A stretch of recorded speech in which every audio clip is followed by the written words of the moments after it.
Jogo de Palavra, as entrevistas de Rui Miguel Tovar. Então, muito bom dia, mais uma vez aqui dos estúdios de Lisboa, da Rádio Renascença. Mais um convidado do Jogo de Palavra, desta vez, Shell.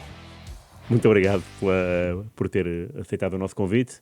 Um prazer imenso tê-lo cá.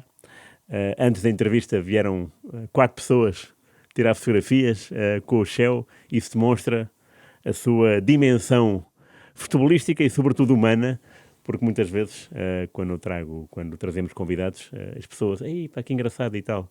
Mas desta vez foi o engraçado e tal, e desceram da redação para o estúdio para estar com o Shell. E ainda por cima, eu almocei no Zé Pinto hoje e tropecei no Shell antes de o ver, porque tem lá um quadro vestido à Benfica. Tem saudades desses tempos em que era jogador de futebol? Boa tarde. Muito obrigado pelo convite. Ora, é um prazer imenso. A Renascença faz parte um pouco do meu percurso desportivo e, naturalmente, que o seu convite tem dupla obrigação. Para além disso, você faz parte, o seu nome faz parte, digamos, de uma história fantástica do futebol português. O seu pai foi a última pessoa a entrevistar-me na RTP, quando eu deixei de jogar em 89, e eu tenho essa gravação. Se quiser, maravilha. Até posso emprestar. Acho muito bem. Portanto, eu agradecer essa simpatia e, no fundo, vir aqui, diria, quase que é uma obrigação, não é?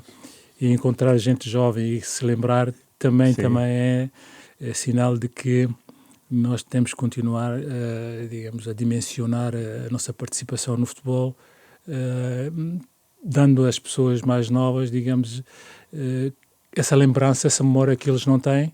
E naturalmente que sinto-me satisfeito. Muito bem. Dizer que tenho saudades. Não, eu dimensionei-me bem todos os sítios onde eu estive. Tive a possibilidade de poder marcar o meu tempo. E naturalmente começar e terminar com toda a tranquilidade, não é? E felizmente até hoje isso tem acontecido. Fui jogador durante 19 anos, desde 72, 73, sénior, até a época de 88, 89. E naturalmente que também sempre dimensionado e com alguma antecedência pude fazer esse tipo de marcar o tempo em que me sentiria eventualmente capaz de poder representar nas melhores condições. Como secretário técnico também fiz a mesma coisa e naturalmente que achei que o meu tempo já tinha chegado e eu pude sair com... se é que a gente pode sair daqueles sítios onde a gente fez a carreira. Mas pronto, há funções que normalmente nós temos que... O tempo marca, digamos, o nosso passo. E, portanto, tudo tranquilo. Sim. Do que é que o Shell, quando chegou a Portugal, entrou nos Júniores, não é? Não foi para a equipa principal. Do que é que se lembra dessa chegada a Lisboa e da chegada ao Benfica? Porque são 2 mundos diferentes, não é? É evidente que eu tendo vindo de Moçambique e de uma família que futebol era proibido, não é? Eu ainda hoje me interrogo como é que eu pude fazer uma carreira de tanto tempo no futebol se a família não se... Mas porquê? Que não ligavam porque simplesmente? Como é fácil de verificar, meu pai é chinês. Ele nasceu em Cantão e nos anos 40 foi lá para Moçambique e conheceu a minha mãe e, portanto, somos 3. Portanto, somos 3 irmãos. E era da pesca e, portanto, na zona pescatória nem havia futebol, nem havia bola. Quer dizer, eu até aos 5 anos não sabia o que era uma bola, não é? E, entretanto, ele teve que me pôr a estudar numa cidade próxima, a segunda cidade de Moçambique, a cidade da Beira, e onde, pronto, comecei a aprender falar português, porque não falava até aos 3, 4 anos, não falava porque falava a língua nativa e um pouco de chinês, e então eles, o futebol não existia, não é? E portanto eu fui endereçado para a cidade da Beira para ir estudar. E naturalmente nas horas vagas, às escondidas, junto ao meu tutor, que também cumpria bem o compromisso que tinha tomado com o meu pai, não me deixava. O futebol era uma coisa que inexistente. Conclusão. A esta distância, poder vislumbrar como é que era possível fazer, hoje até nem consigo, não consigo contar.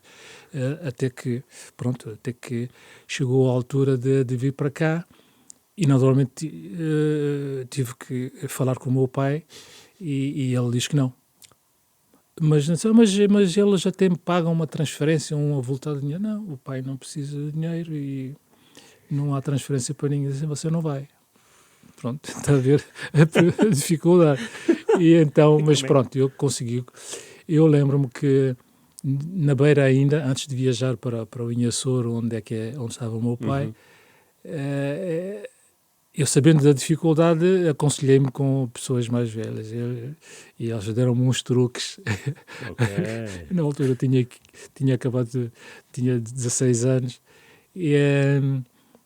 e pronto, tive que lhe fazer um pouco, também falar ao coração, e ele anuiu, mas na condição de continuar a estudar, porque era o grande propósito dele, né? E a partir daí, pronto, chegado cá, diria quase que me emancipei, porque a distância era grande, e depois também a vivência era diária, era presente, e naturalmente tive que, a partir dessa altura, a partir dos 16 anos, no fundo, direcionar, digamos, o meu futuro. Claro. O Shell veio sozinho para Portugal? Vim sozinho. De avião? Sozinho de avião. Sozinho. Não havia empresários. Claro, não. Aliás, há aqui uma homenagem que se tem que se fazer, que naquela altura, que eram os olheiros da altura, era quem ia daqui para lá servir, portanto, cumprir o serviço militar, e muitas vezes era um tenente-coronel que viu, que era adepto do Sport Benfica e simultaneamente do SLB, que era uma filial do Benfica lá. E viu-me, e ele começou a escrever cartas para... Como é que se chamava esse senhor? O tenente-coronel Manuel da Costa. E ele foi muito persistente, não é? Muito persistente. Só lendo as cartas que eu as tenho na íntegra, desde a primeira carta até a última. Ainda? Sim. Só olhando para aquelas cartas e dizer assim, se houvesse aqui, digamos, alguma cota para se pagar, ele levava a maior parte, porque de facto ele insistiu de tal forma que quase que convenceu o Benfica a ter que pelo menos mandar lá alguém para verificar o seu valor. E quem foi o Zé Augusto. Foi? Foi o Zé Augusto, exatamente. E é curioso, mesmo a sorte também que persegue em determinadas alturas as pessoas. Na altura que o Zé Augusto lá vai, o campeonato tinha terminado e portanto não dava para me ver. Conseguiu-se promover, digamos, um treino entre os séniores e os júniores, não é? Misturado. Pronto, naquela confusão acabei por sair-me bem. E o Shell, quando chegou cá, foi para o lado do jogador? Foi para o lado dos jogadores, que estava na parte final da sua existência, não é? Estive no lar durante dois meses, e depois houve um período em que eu fui ao Sport Lisboa e Benfica e disse, o lar vai acabar, mas cada um de vocês, cada um arranja um quarto, o Benfica paga o quarto. Numa pensão ou numa... Numa pensão, mas muito não, era mais quartos individuais, quarto de famílias. Né? E eu tive a sorte de ficar num sítio tranquilo, e que depois também juntei-me ao João Alves, que também tinha, depois o João Alves, e depois foi o meu colega de quarto durante esse período, né? Aquelas peripécias dos júniores em que nós somos chamados às seleções, nós ficamos à espera da convocatória através dos jornais, que havia o Record e era a Bola na altura, e então só lendo o jornal que saía das redações por volta das 5 da manhã, nós saímos dos quartos à espera nas bancas para ver se estávamos convocados ou não. Eu e o Alves passámos por isso. Portanto, foi um período fantástico. Vocês foram ao europeu em 71, não? Nós fomos ao europeu em 71, Sub-18, né? exatamente. E eu aí, curiosamente, eu ainda não era jogador do Benfica. Ah, não? Não, porque é uma história fantástica. É fantástico. Porque, portanto, eu cheguei cá a 7 de julho de 1970, não é? Lendo as cartas é que se pode perceber exatamente alguma resistência da parte do Benfica em mandar vir alguém que o aferimento não estava muito claro, e então protelaram muito, mesmo tendo chegado o SLB de lá, tendo chegado em julho, teve que ter condições para me proteger, quis ter as condições muito claras para que pudesse para o negócio ficar fechado. Claro. E então só comecei a jogar no ano seguinte, portanto quase 6 meses depois. Conclusão, durante este tempo ia treinando. Curiosamente, e também fora do normal, fui convocado para a seleção dos Júniores de Portugal. Incrível. Foi incrível. Fui convocado para os Júniores de Portugal. Isso não é seleção com o Pérez Bandeira. Com o Pérez Bandeira, o selecionador. Depois o Fidalgo na baliza, não é? Com o Fidalgo, exatamente. Com o Fidalgo. O Jordão, não, lá na frente. O Jordão também, o João Alves, o Eurico, é fantástico. E foram à final. Fomos à final. Com a Inglaterra. Perdemos a final com a Inglaterra, exato. 3-1 perdemos. E ficamos em segundo lugar. Isso foi em que país, esse europeu? Portanto, foi na Checoslováquia. Que devia ser outro mundo, não? Era outro mundo, mas um mundo diferente, com coisas diferentes, bonitas. Inclusive, no período em que lá estivemos, fomos a teatros fantásticos, que nós ficamos deslumbrados. Foi muito bom o início, também de exigência, não é? Claro. Porque os júniores naquela altura, e felizmente nós tínhamos como treinador no Benfica o Mr. Ângelo Gaspar Martins, sim, muito exigente, muito próximo já do profissionalismo, né, os júniores. E então foi-nos dada, digamos, logo uma perspectiva do que é que poderia ser a nossa vida. E, portanto, nós fomos aferindo sempre o nosso comportamento, claro, como não, naquela altura não como profissionais, mas já mas quase, exatamente.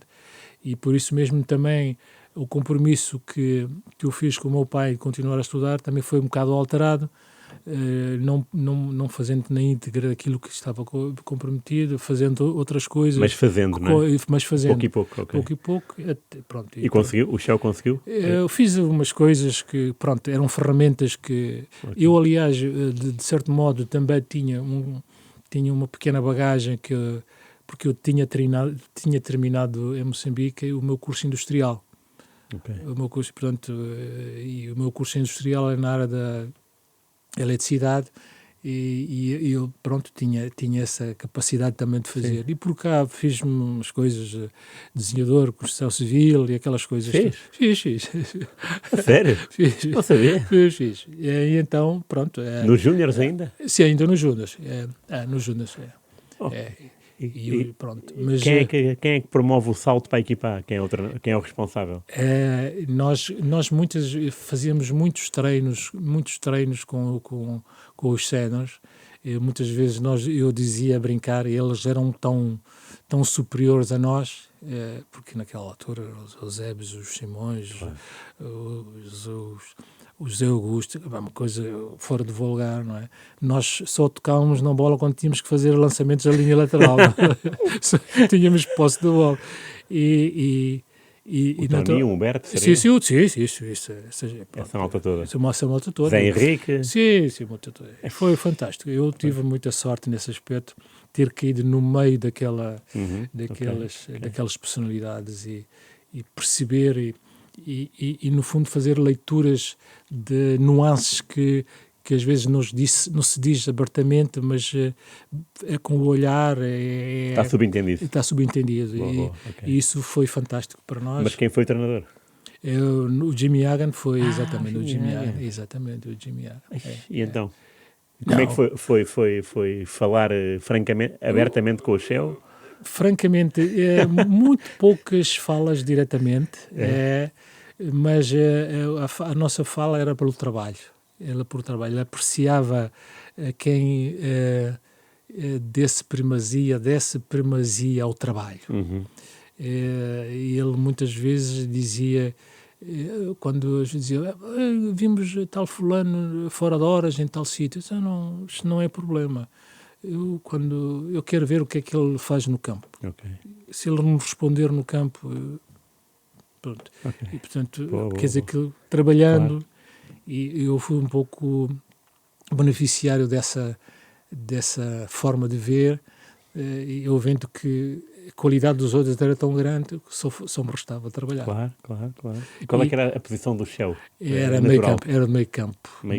Mas meio campo central? Um bocado à esquerda. Inclusive eu só consegui dar uma solidez, digamos, ao meu lugar já em 75. Época 75, 76 com o Mário Wilson. Também resultado de alguma atenção sobre aquilo que eram as carências da equipa, não é? E nessa altura o que se dizia é que o Benfica construía bem, mas defendia mal. Okay. Dizia-se no Estádio da Luz. Dizia-se, e também na imprensa, não é? Okay. E então fui assimilando aquilo e fui apostando nos sítios onde havia esse problema, né?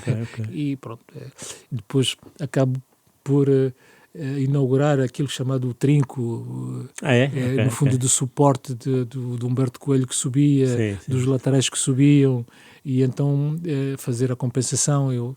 Pronto, no fundo foi o meu nicho, foi a partir daí, e depois pronto. Porque há ali uma época, mesmo no início, acho que é a sua terceira época como sénior, marca 9 golos.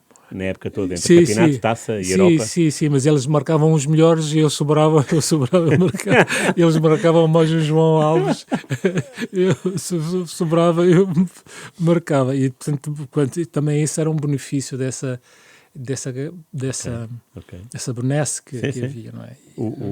E o Shell também tem a sorte de estar dentro da equipa mais especial de todas do Benfica, que são os Invencíveis, não é? Sim, 72, 73. Exatamente. O que é que essa equipa tinha que mais ninguém tinha? Qual é que era a magia?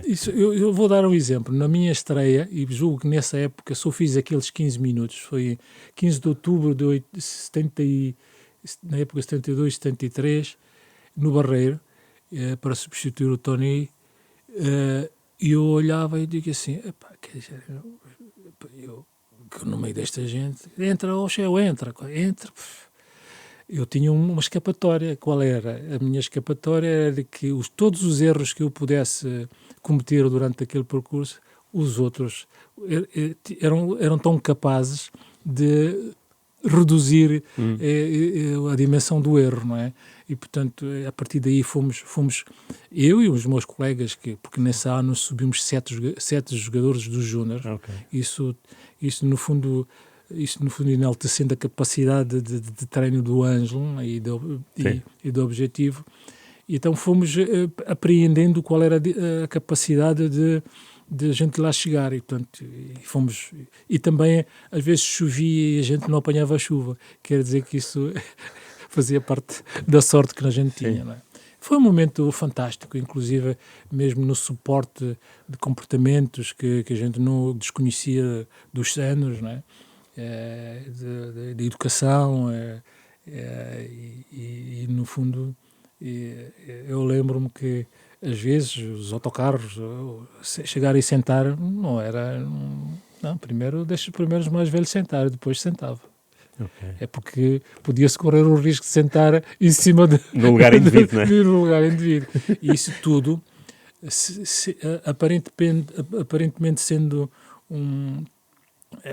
não parecendo simpático, mas era a oportunidade para nós irmos apreendendo, digamos, as formas de estar, digamos, num sítio onde nós chegávamos, era um sítio novo, onde havia jogadores que mais velhas e que também com outra dimensão, e nós tínhamos que saber estar. Claro.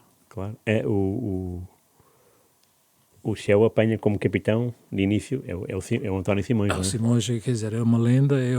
Inclusive, ele vai lançar um livro. Ontem eu tenho o privilégio de me ter mandado um SMS a dizer que vai lançar um livro que ele já tinha dito. O Simões era o patrão. E porquê que era? Era o patrão. Por pensamento, por cultura, tática, digo? É a dimensão da pessoa. A dimensão. Bastava chegar ali ao balneário e perceber. Porque nós próprios, quando nós ouvíamos os outros jogadores, Zé, pá, estamos ali uma comissão para ir discutir os regulamentos no início da época, né? Tinha que se eleger uma comissão de 3, 4, 5 para ir discutir com o chefe de departamento de futebol. Que é tudo prémios de jogo. Os regulamentos vinha tudo, portanto estava a pensar também os prémios de jogo. E a resposta deles é assim, está aí o Simões, que ele sabe como é que se resolve. Portanto, está a ver a dimensão das pessoas. Claro. Né? O Eusébio, na dimensão desportiva, ele era a figura. No resto, o Simões era o patrão, no fundo, e até era quem fazia, digamos, a ligação entre os jogadores e a direção e até ao presidente, não é? Claro. Tinha carta branca e naturalmente que isso foi sempre, digamos, um simbolismo que ainda hoje nós ainda não conseguimos manejar com esta dimensão que estas pessoas têm e a admiração que nós temos, né? E o Simões foi de facto, digamos, o senhor Benfica também, não é? Sim. O Chá estava a falar da dimensão futebolística do Eusébio. Não vou perguntar por um exemplo cá, mas um exemplo lá fora em que o Chá tenha ficado espantado com o nome Eusébio. Há dois sítios, entre vários. Pois, imagino. Uma vez fomos à Irlanda.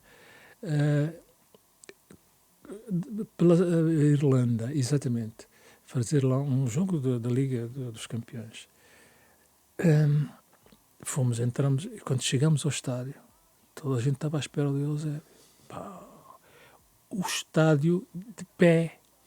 O Eusébio já, portanto, nessa altura, já não jogava, nessa altura. Já de pé durante 5 minutos a bater palmas. Uma coisa estrondosa. Quer dizer, sou visto. Sim. E atenção, naquela altura não havia televisão, não havia redes sociais. E a outra foi, ainda jogador, nós íamos fazer uma digressão de 1 mês, íamos até a Indonésia e no percurso tivemos que fazer um jogo em Bilbao, outro na Alemanha, foi contra a seleção de Nuremberg,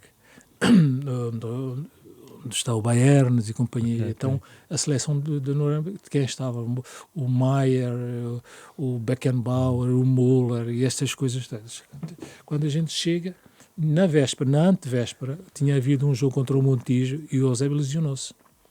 E nem podia andar, ia de muletas para a digressão do mês, ia de muleta. E a primeira paragem foi de facto lá.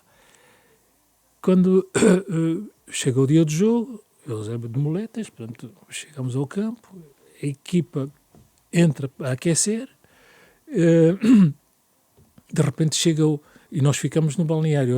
Portanto, eu, no fundo, o Jimmy Yaga, nessa altura, já me levava também, quase. E não ia jogar, e fiquei no balneário com o Eusébio, que estava lesionado, a fazer gelo, e estava o roupeiro.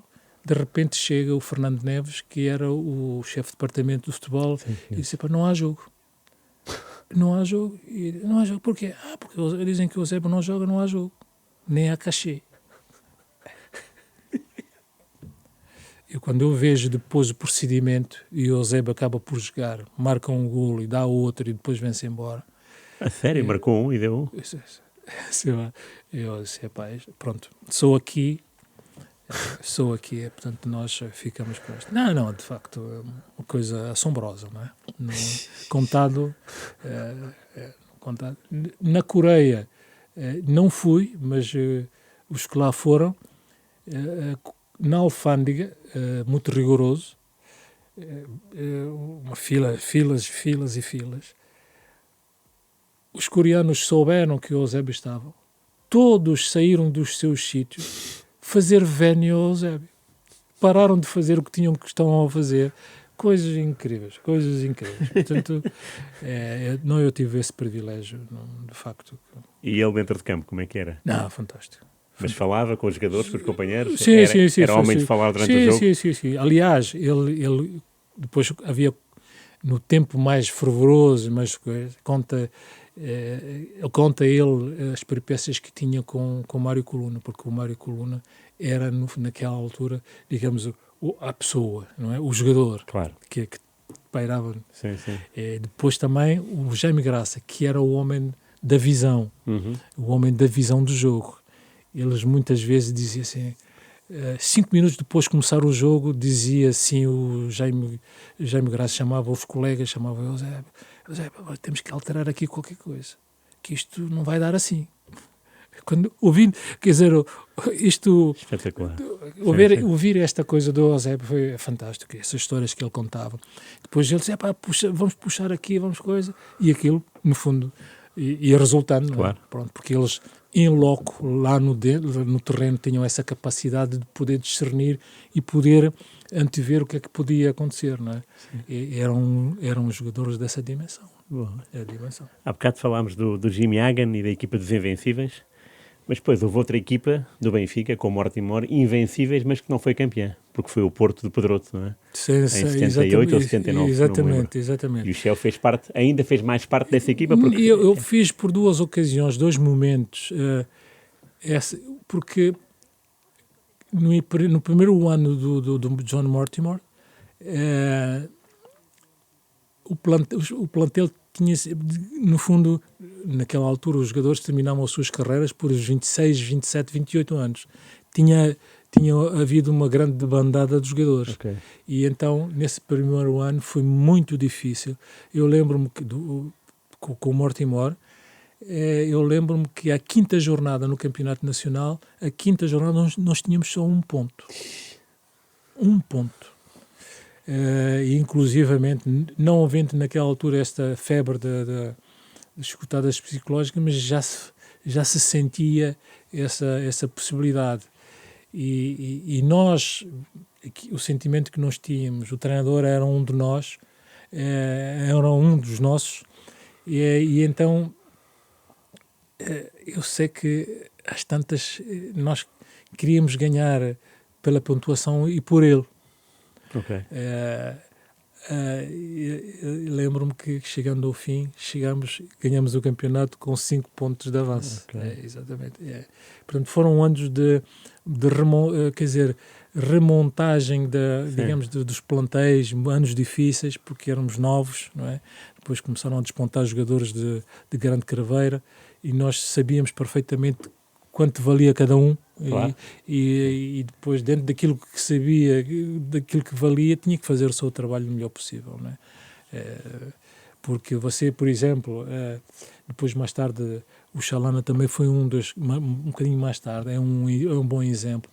Na altura que o Chalana sobe, era a figura, não é? Era a figura que resolvia. A equipa tinha que entender que, de certo modo, em alguns aspectos, tinha que dar suporte ao Chalana. Percebo, claro. Portanto, para as coisas resultarem. Para as coisas resultarem. Isso era fácil de entender? Exatamente. Tipo, do Shell entendia, mas havia jogadores que demoravam mais tempo? Sempre apareceu as características de cada um, a forma de abordar, digamos, as ordens do treinador. E isto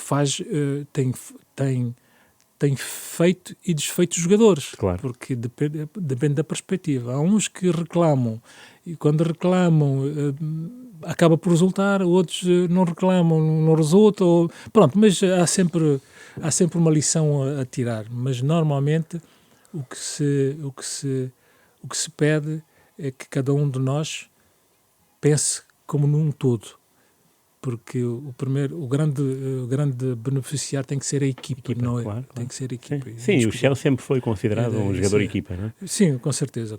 E ainda bem que assim o é, porque também é reconhecido por isso mesmo. Por isso é que vieram cá 4 pessoas tirar uma fotografia consigo, não é? Porque mas no tem fundo, essa referência mais abrangente do que o indivíduo. Claro, com certeza.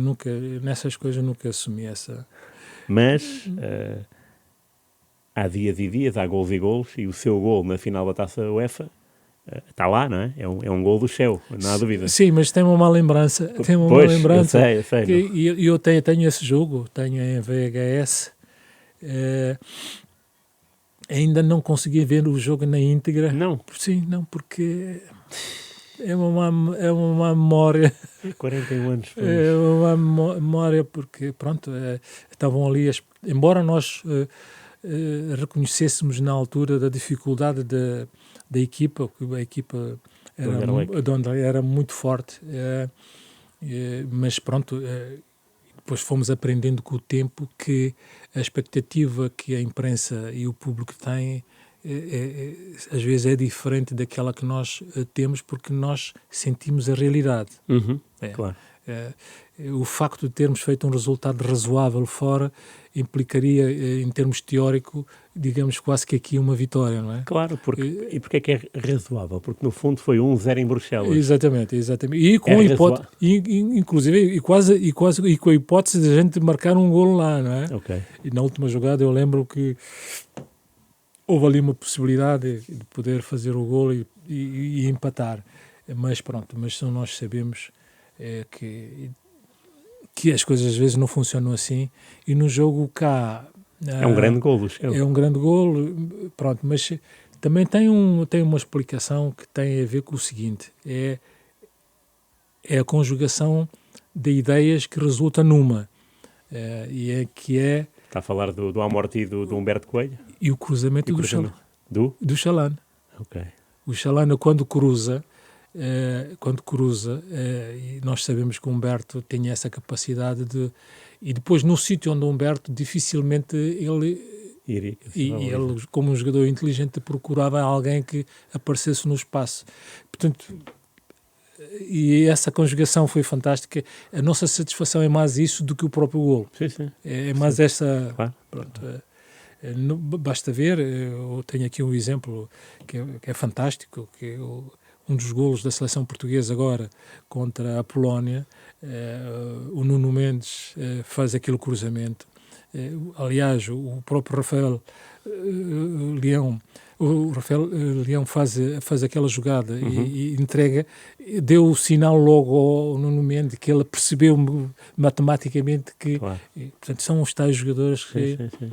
Engraçado, que claro. É engraçado, e no fundo o espetáculo é esse, não é? Claro. E o espetáculo é esse. Havia, com 1-0, eliminatória empatada, o objetivo era continuar em cima do Anderlecht ou era baixar um bocado a guarda até ao intervalo para depois ouvir o Eriksen e jogar a segunda parte conforme uma nova indicação do Eriksen e do Tony? Qual é que era a vossa...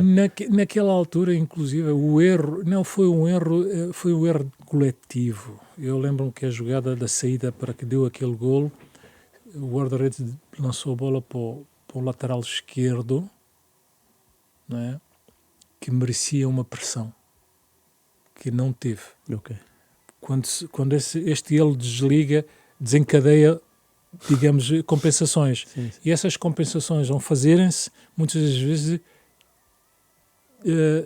portanto, tira capacidade, digamos, organizativa. Sim, percebo. E então, a partir dali, quer dizer, conclusão, depois a bola é passada para o lado direito, para o lado direito, nós já estamos descompensados.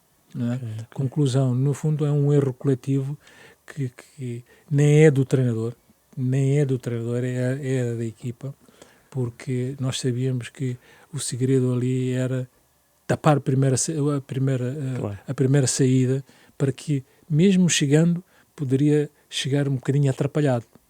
Claro. Sim, percebo. E chegando um bocadinho atrapalhado, nós podíamos dividir o lance. E naquele caso até nem deu, apanhou-nos todos em contrapé, não é? É o dia mais triste da sua carreira, porque o Shell também perdeu a final de 88.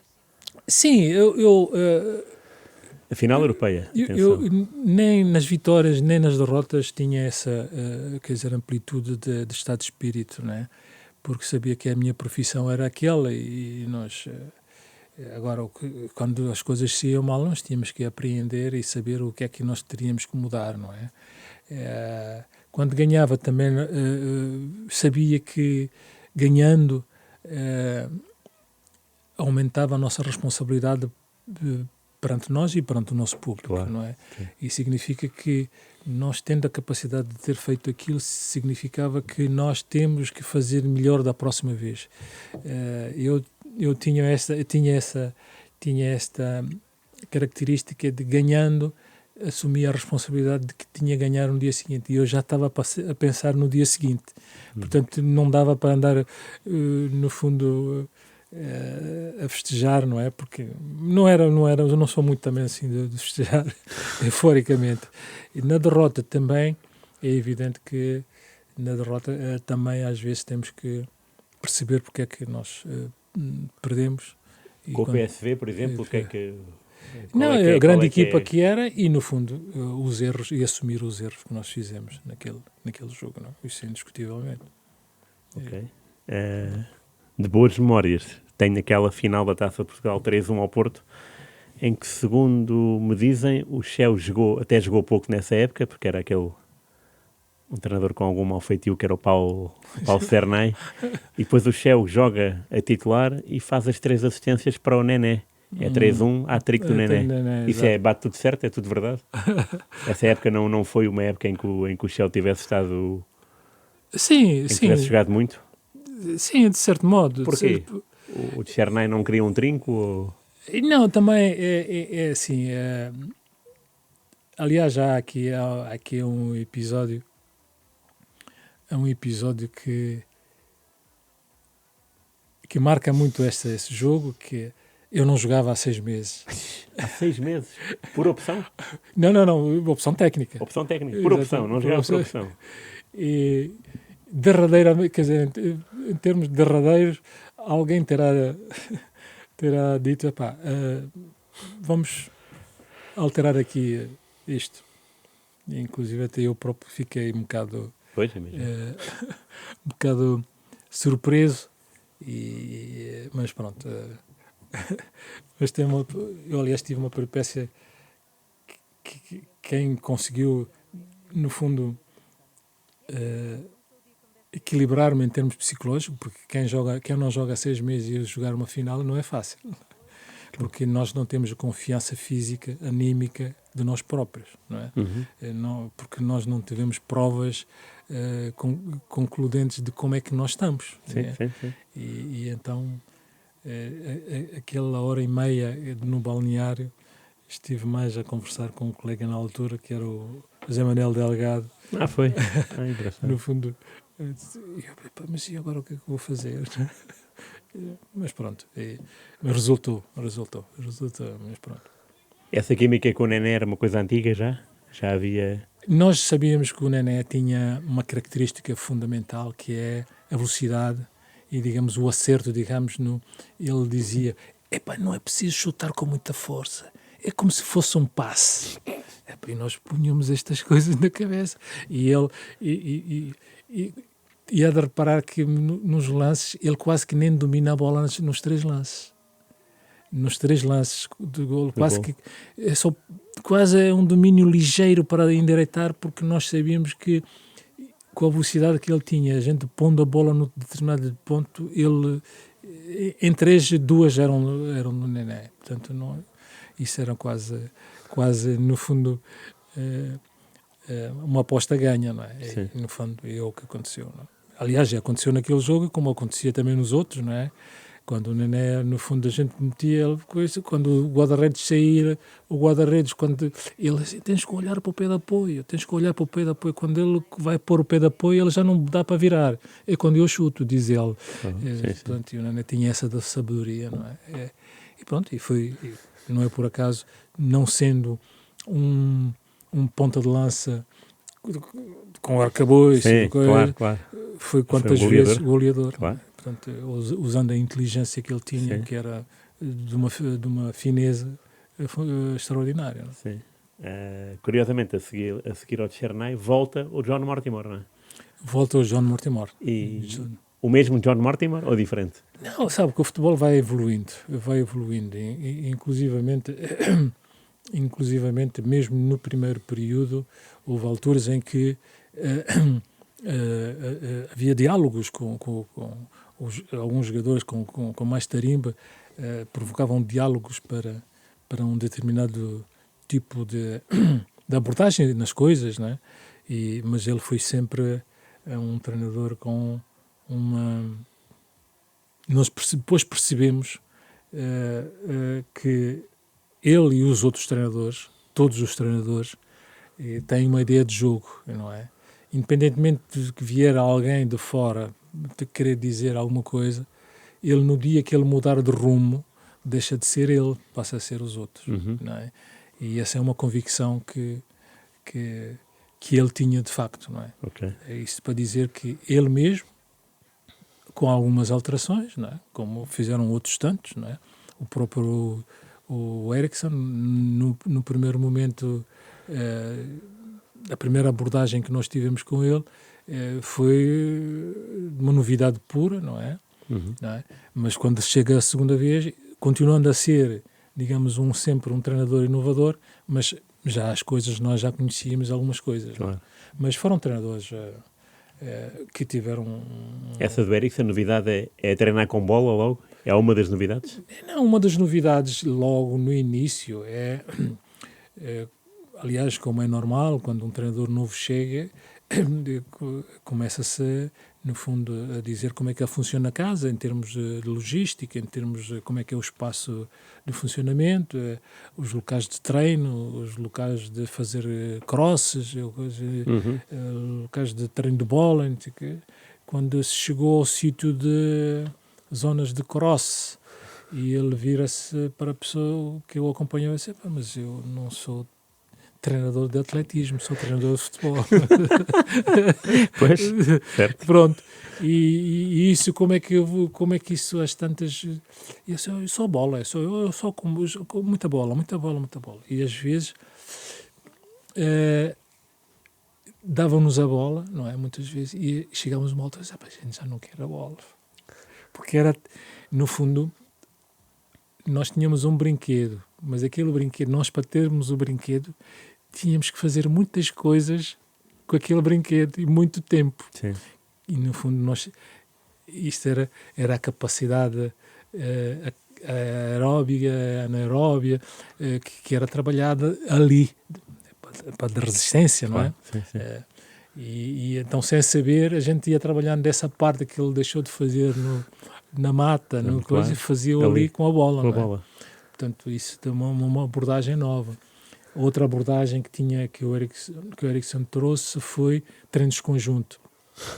Eu até tenho um episódio, o presidente da altura dizia assim: fala para o treinador para ver se ele faz treinos de conjunto e tal. Eu disse: mas você é que é o presidente. Porque ele deixou de fazer treinos de conjunto, começou a fazer treinos setoriais. Okay. Pronto, agarrava em 3 jogadores daquela zona, do lado direito, treinava passava para o lado esquerdo, fazia a mesma coisa. Depois juntava, fazia aquilo, fazer um pequeno, juntava as peças, pronto, e dizia como é que queria, e ele saía no jogo. Claro. Ele saía no jogo. O Mortimer, a segunda época, tem um ano em que é campeão e ganha a taça, né? 87, mas que é na época em que o Benfica, quando é líder do campeonato, perde com o Sporting, então em quarto lugar, por 7-1, o Chel é titular e até sai, isso é da braçadeira. Se aquilo dura mais 2 minutos, eram mais 2 golos. Era? Mas porquê o desnorte? Não, o desnorte é que às vezes acontece, é global, Claro. Global, porque muitas das vezes assim, treinar uma pessoa é uma coisa, treinar 11 em campo é outra coisa. Você diz assim: mas um pode suportar o outro pode suportar o outro. mas às vezes há um debate que acontece que a gente, mesmo com a lucidez de alguém que diz, pá, encosta à esquerda, encosta à direita e tal, quando as coisas não vão para sair, não saem mesmo, né? E aquele dia era um dia que não saía mesmo. Não saía mesmo. E o dia seguinte, e os dias seguintes, E como é os que foram dias vividos? seguintes? Não, muitos vividos, de vez em quando. Muito, muito vivido. Sabe que normalmente, nestas circunstâncias, quando isso acontece, o próximo jogo devia ser logo a seguir. Pois, Logo no dia seguinte. Muitas vezes estamos a... é o que vocês querem. É o que o jogador normalmente quer do jogo lá no dia seguinte. Para, no fundo, a descrença Claro. e aquelas coisas todas que a gente deixa de acreditar, não é? Mas pronto, o futebol tem sido assim. Essa equipa era Carlos Manuel à direita, Diamantina à esquerda, o Cheu no meio, com quem? Sim, assim, essa distância tenho alguma... Sabe, eu tenho... A minha vivência futebolística foi com muitos jogadores. Pois foi.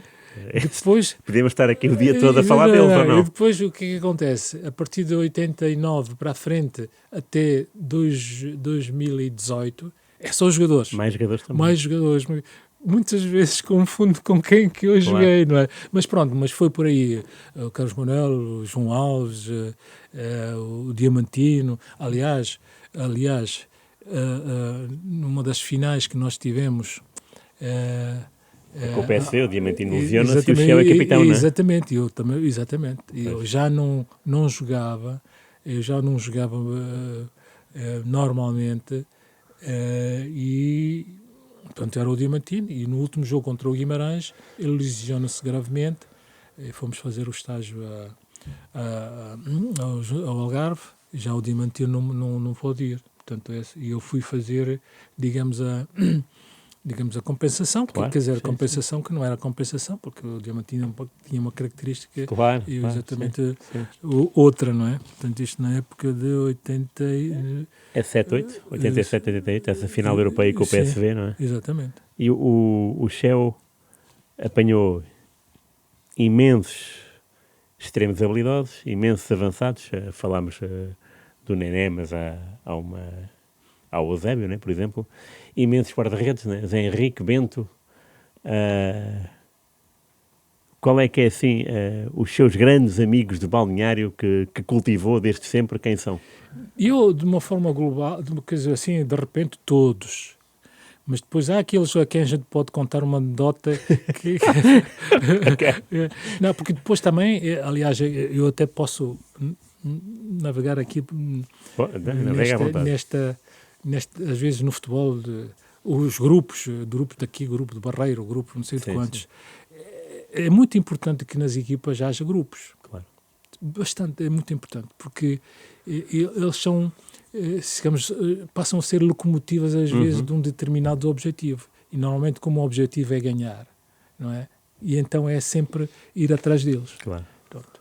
E há aquelas amizades em que a gente sai e vamos almoçar, ou porque vimos do mesmo bairro, não é? Claro.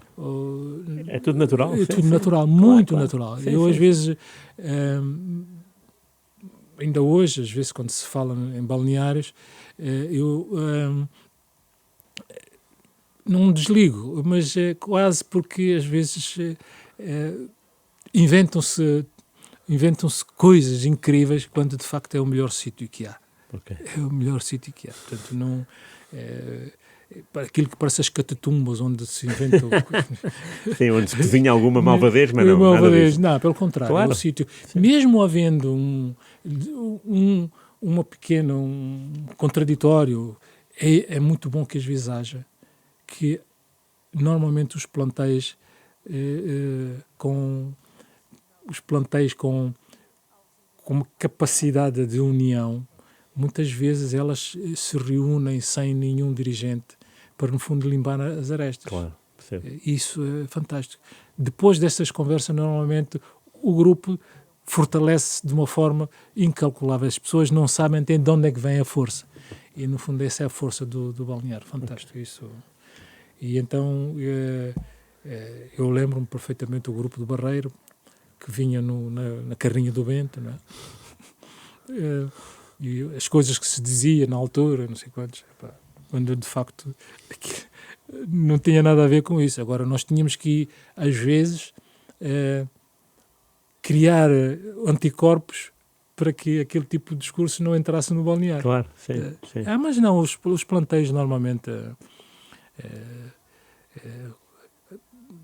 são sítios fantásticos e respeitando as afinidades, isso é indiscutível. Não é? Claro. Você tem que, quando há uma afinidade, não é nenhum grupo que quer mal a quem quer que seja. Claro, não é? sim. E o Shell apanhou o Benfica só português e depois também apanhou, a partir de 79, o Benfica com estrangeiros.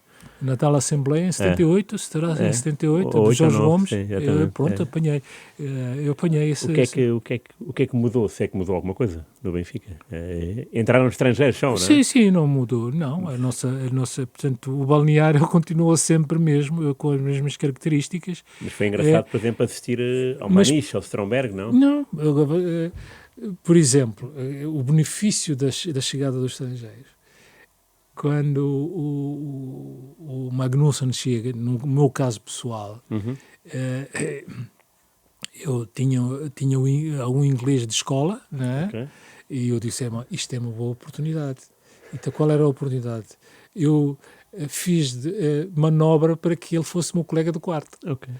Conclusão das duas coisas, ele aprendia o português comigo e eu praticava o inglês com ele e no fundo ainda hoje continuamos fazer essas lembranças fantásticas, não é? Claro. E portanto havia essa boa coisa, não é? De a gente aproveitar a vinda dos estrangeiros, claro, para poder até o estilo de vida deles podia ser totalmente diferente. Podia ser uma aprendizagem, não é?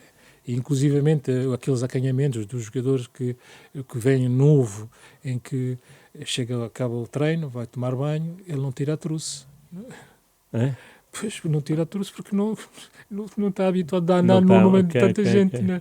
E há sempre alguém daqueles jogadores que chega lá e tira. Então, esta coisa é fantástica, não é? Claro. E aquelas brincadeiras que a gente olha, parecem miúdos, mas faz parte um pouco, digamos, do alisamento do terreno para que quem chega possa se sentir, digamos, em casa. Não é? Qual foi o jogador que mais dificuldades e criou como adversário? Seja cá em Portugal ou lá fora? Os bons jogadores, normalmente... Quem é que são? Quem é que foram? Por exemplo, eu lembro-me o Cubilhas. O Cubilhas era um jogador fora do lugar, claro. Tinha uma técnica que a gente chegava... E vocês cruzavam-se no campo? Muitas vezes? Sim, algumas vezes. Mas era técnica, força? Era só técnica? Muita técnica. Muita? Muita técnica. Muita técnica. Muita técnica. Mas o Shell já sabia de antemão ou foi, ver para querer? Não, ver para querer, não. Porque estas coisas muitas vezes nós olhamos, tiramos um raio-x e dizemos vamos fazer assim. E às vezes na prática não é isso. Às vezes na prática não é isso. E você diz assim, mas quando ele dominar a bola, eu não deixo dominar a bola, ou deixo dominar ou não deixo. Não é? Por exemplo, havia um jogador no Sporting que você deixando-lhe dominar já era meio caminho andado para... Era um Luizinho, havia um Luizinho. Havia um jogador do Sporting. Havia.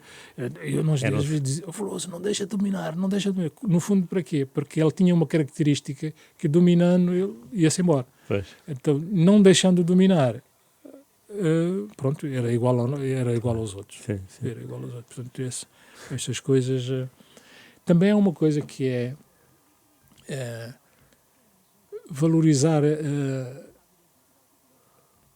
os outros é sempre bom, mas é sempre na medida que quem executa, quem tem que ser numa medida certa para que depois chegue lá que também não crie nenhum anticorpo para as tantas desistir antes de começar, não é? Sim. Mas, de forma geral, não. Porque nós tínhamos que resolver um problema que era incógnito. Qualquer que fosse o jogador. Sim, percebo. Qualquer que fosse o jogador, não é? Portanto, dizer que é este ou aquele não é absoluto, não é? Okay. Mas o Cubilha já é uma boa amostra. Não, mas o Cubilha, portanto, é que ele tinha uma... Inclusivamente, podíamos entrar duro. Ele até jogava de meias em baixo. Era mesmo para espicaçar, não é? Não, ele tinha tanta habilidade, quer dizer, a habilidade dele era daqueles quase que jogou qualquer caneleira que podia, no fundo, atrapalhar. E você, quando chegava, ele já tinha ido. Que a capacidade era tanta. Claro. E estádios que o Shell guarda boas e más memórias, em que o público, de facto, podia jogar contra o Benfica? Era frequente encontrar? Sim, mas normalmente o Benfica tinha esta coisa, ou chegar lá a estar em casa, não é? Isso era o mais frequente. Era o mais frequente. E campos com certa hostilidade. Tínhamos uma técnica que era entrar e ir lá em frente e quase enfrentar, no fundo, deixá-los assobiar até se cansarem. Naquele período antes do aquecimento. Antes do aquecimento. A gente chegava lá, via o relva e íamos lá perto, assobiavam, e normalmente aquilo ia baixando de tom, não é? de tom. Mas isso, às tantas, chegamos a não dar muita importância, não é? Não dar muita importância. O Shell lembra-se do adeus à luz como jogador do sim, Benfica? Sim, 21 de maio de 89. 21 de maio, contra o Boa Vista. Boa Vista? É o 2-2, não? 2-2. Vata e Ricky, será? Não. Pois, agora não sei, mas... O Vata marcou 2 golos, não é? Possivelmente. E foi o melhor marcador do campeonato desse ano. Sim, possivelmente. Boa. Boa. E estava preparada uma festa, portanto já se sabia que era a despedida do Shell? Quando, no fundo, felizmente, quando chegou o dia para concretizar, falava festa como é que se dizia na altura? Festa de despedida, não sei o quê, festa... E eu disse, não quero uma festa, só preciso de 5, 10 minutos para cumprimentar os sócios e dizer adeus, porque eles foram tão importantes, não é? nas nossas carreiras. Não é? E eram sempre, desde os anos 70 até 89, foram sempre pessoas que quando o viam na rua falavam consigo? Sempre. Foi uma relação fantástica e ainda hoje isso sim, hoje então imagino. É visível, não é?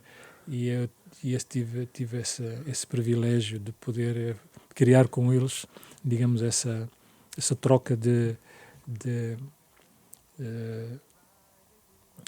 simpatia, não é? E pronto. É uma coisa que quase a gente não consegue medir, nem consegue exteriorizar, digamos, o agradecimento que a gente tem para com eles. Não é? Há bocado o Shell dividiu a sua carreira em jogador e pós-jogador, como diretor. Que jogadores é que viu nesse Benfica, em que já não jogava, que de facto eram fora de série? Eu lembro-me do Aimar, mas se calhar o Aimar terá sido o jogador que mais o espantou.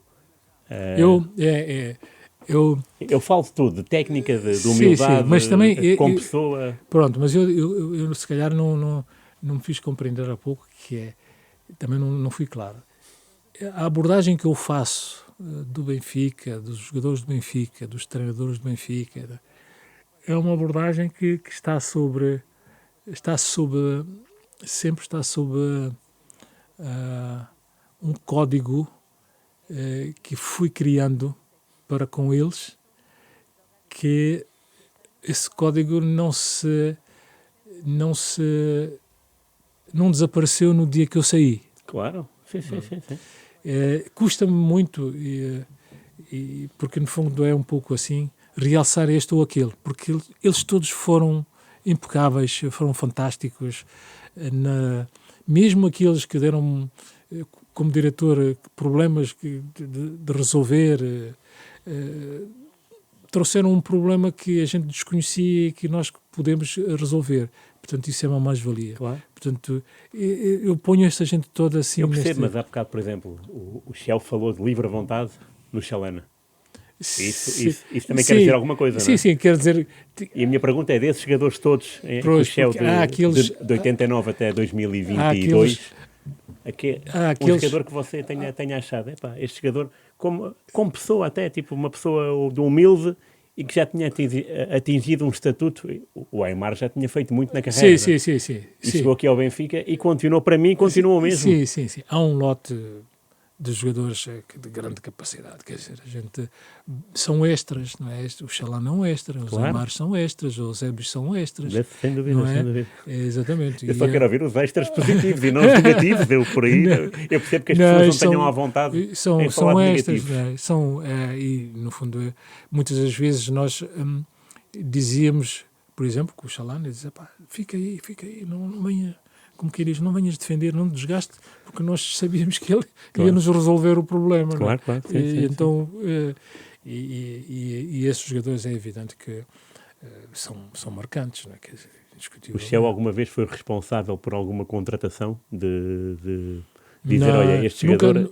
Não, felizmente não, quer dizer, também, mas nunca estive nesse departamento, não é? Nesse departamento da escolha. Nem nunca foi a nenhuma viagem com António Simões ou com outro dirigente? Já fui uma vez para fazer a verificação de um jogador. E pode dizer Eu quem? cheguei à conclusão, nem chegou a vir, Ok. porque se calhar a minha exigência em termos de jogador de Benfica Era alta era e ele alta, não veio. e Ok. não sei se era assim, não foi, mas senti que não era a função que Ok. e admirava bastante aqueles que olhavam para um jogador e diziam assim, este jogador vai ser um grande jogador. Tal como o Tenente Coronel olhou para si E e percebeu olhou que, para era, mim, que ia ser e foi. Exatamente. Aliás, nós também tínhamos no Benfica um senhor que se chamava de Pérez Bandeira. Claro, que eu não sei quem Pérez é. Bandeira era fantástico. Era, sabia. Ele quando dizia... Ele também podia errar Claro, um também. ou outro. Então, mas quando o erro está... Exatamente. Mas ele normalmente dizia... e essa capacidade eu não via em mim. E, portanto, eu disse, Pois, eu percebo. Okay, não ok. via em mim, Sim, disse, sim, "Epá, sim. não é o meu caminho." Claro. E como também ser treinador, também não... Eu vi uma vez, sabe? Eu apanhei uma vez como treinador que o Suna tinha sido despedido. Exatamente. 3-3 com o Sporting, não foi? Exatamente. E o treinador do Sporting era o Ivkovic. Exatamente. Porque o Josi estava doente, parece-me. Exatamente. A última jornada do campeonato. Eu, aliás, quando inicia esse mês de treino, eu avisei logo, eu disse, porque, no fundo, foi para desbloquear uma situação que estava a ser criada que não fazia sentido nenhum, porque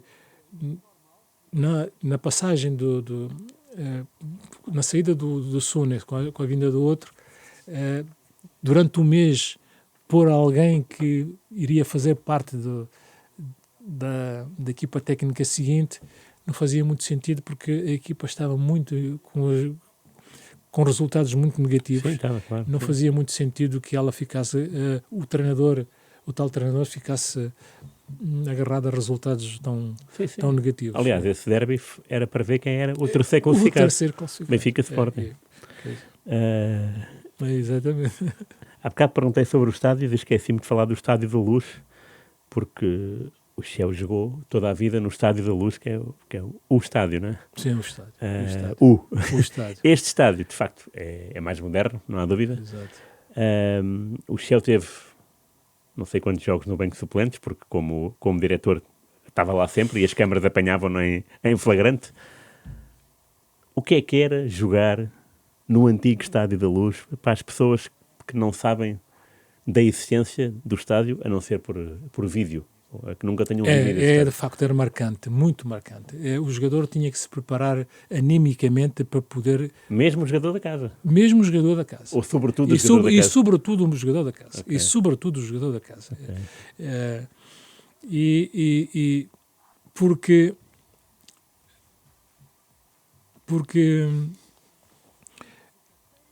teria-se que ter... tinha-se ter uma capacidade de distanciamento e tirar os assobios ou os aplausos, não é? Para poder, com toda a tranquilidade, fazer o seu trabalho. Claro. Porque se tivesse que trazer consigo todos os assobios, era difícil. Sim. Era difícil, porque eu lembro-me, quando as coisas corriam mal, quase que até a bola, quando a bola era assobiada, quando ia ter com alguém, a bola era até assobiada, portanto isso... Mas isso também fazia parte um pouco da aprendizagem, ou se é ou se não é. Sim. Eu às vezes digo assim, não, quando isso acontece, assim, ele tem a capacidade, depois disto ele tem que ser diferente. Pois, claro. Tem que perceber onde é que está. Sim, sim. Portanto, se ele perceber onde está e poder se adaptar, muito bem.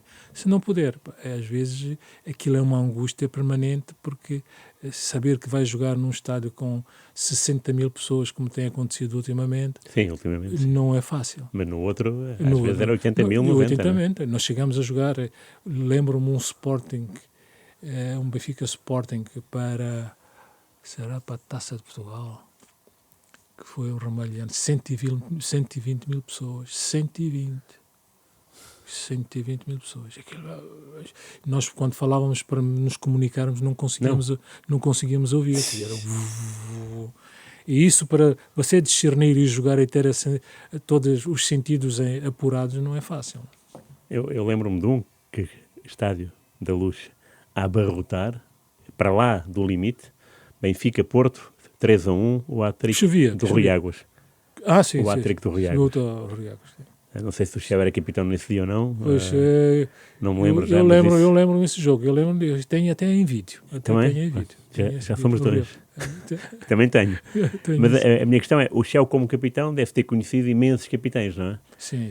Naquela hora do cara do Gaiardete e do cara ao Croa, o Chel consegue definir o estado de espírito daquele capitão e daquela equipa, como é que... Ou não? Ou é um momento em que está mais preocupado em... mas quer dizer, no fundo é preocupado em que as coisas... Primeiro, fazer a função como deve ser. Escolher bem o campo, não é? Porque às vezes já... De acordo com quem? O guarda-redes tem essa função também? Os guarda-redes... do sol, não? Também. Estás a ver, a primeira parte era jogamos contra o sol, e o guarda-redes reclamava e tal.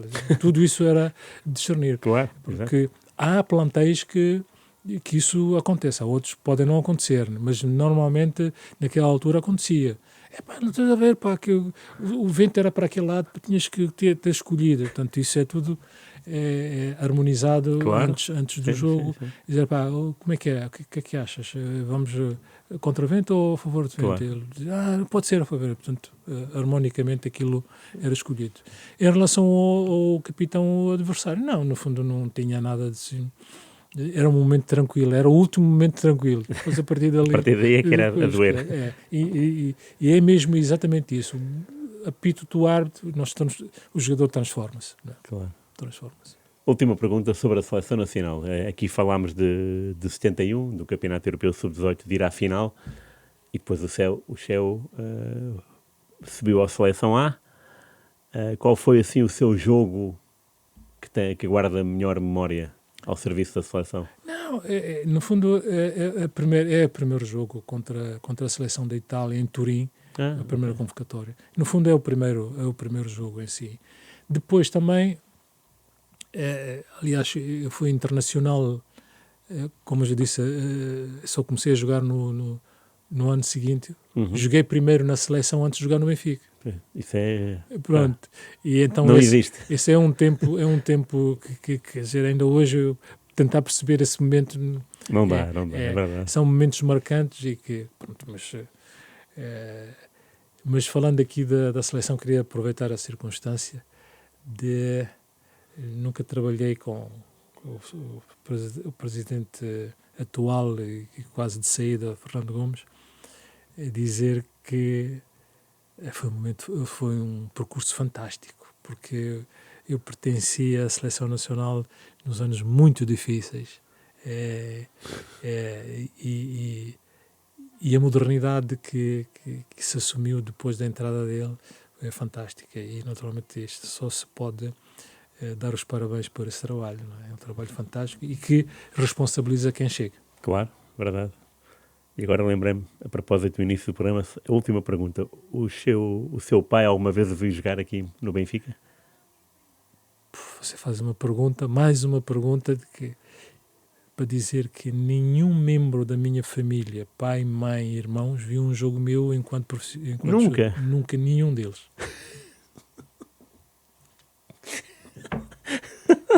Extraordinário, não é? Boa, sim. Extraordinário. Mas... colecionavam, seguiam a sua carreira, colecionavam jornais, como é que... Os chineses, a bola não era... Os chineses, a bola não existe. Muito Nunca bem, muito existiu. bem. Tá bem. Nunca existiu. Tá bem. Mas é um diálogo fantástico que o meu pai ainda viu. Portanto, ainda viu. Ok. Tem 101 anos. 101 anos. 101, Que maravilha. mas não é um diálogo fantástico, porque para já ele não queria me deixar vir. Pois. Depois E nunca depois viu o seguiu- jogo. E depois seguiu a carreira toda e nunca viu. o jogo. Nunca. Ai. Nem a minha mãe, nem os meus irmãos. E somos muitos. Eu às vezes sento-me para tentar perceber. Sim. Eu também não consigo. Nem sequer imagino isso. Não consigo. Muito bem. Olha. Obrigado pela sua presença, Shell, sempre ótima. Obrigado Muito obrigado. pelas suas conversas. Foi mais um jogo de palavra. Voltamos para a semana. Este foi o Shell Han. Já sabem, rr.pt, YouTube, Spotify e outras plataformas. Até para a semana. Grande abraço.